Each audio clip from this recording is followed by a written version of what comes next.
So ini adalah update terbaru sepanjang tempoh seminggu ni aku main. So kita tengok apa yang kita dah dapat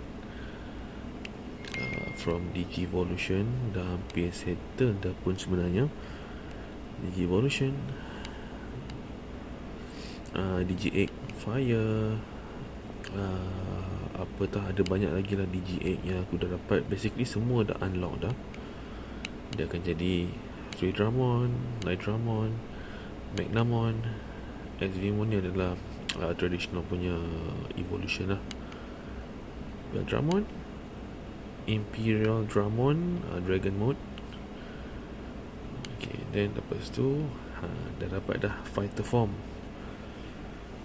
Yes. And then sekarang ni tinggal satu saja lagi untuk dapatkan Paladin Mode, which is kena dapatkan pedang daripada Omegamon lah. So yang tu kena settlekan area 42 kalau tak silap, baru boleh dapat Paladin Mode. Untuk Wormmon pun basically sama juga macam Vmon, kena dapatkan pedang tu jugalah untuk jadi Paladin Mode. And then Hawkmon dah bertukar, dah dapat full evolution. Last sekali Sylphimon lah.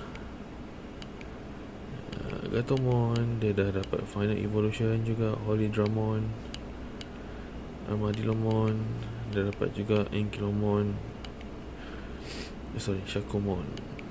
And then Patamon pula dah dapat Seraphimon. Yang special ni adalah level di mana ataupun achievement di mana korang kena settlekan area yang belum settle lagi. And then lepas tu secret area. And then lepas tu korang akan unlock Wallace ataupun Terriamon punya evolutions lah. So tinggal tu saja. Sekarang ni tengah nak habiskan benda tu, and then settle lah. Map kita baru sampai 29, ada lagi 20 lebih lagi. So tengah nak settlekan map, and then lepas tu settlekan secret area. Kalau korang nampak ada tanda right hijau kat atas tu, maksudnya secret area tu dah cover lah, dah dapat. So mana yang belum lagi tu, yang ni contoh macam ni, aku kena unlock tu. Anda unlock dah, aku belum lawan je lagi.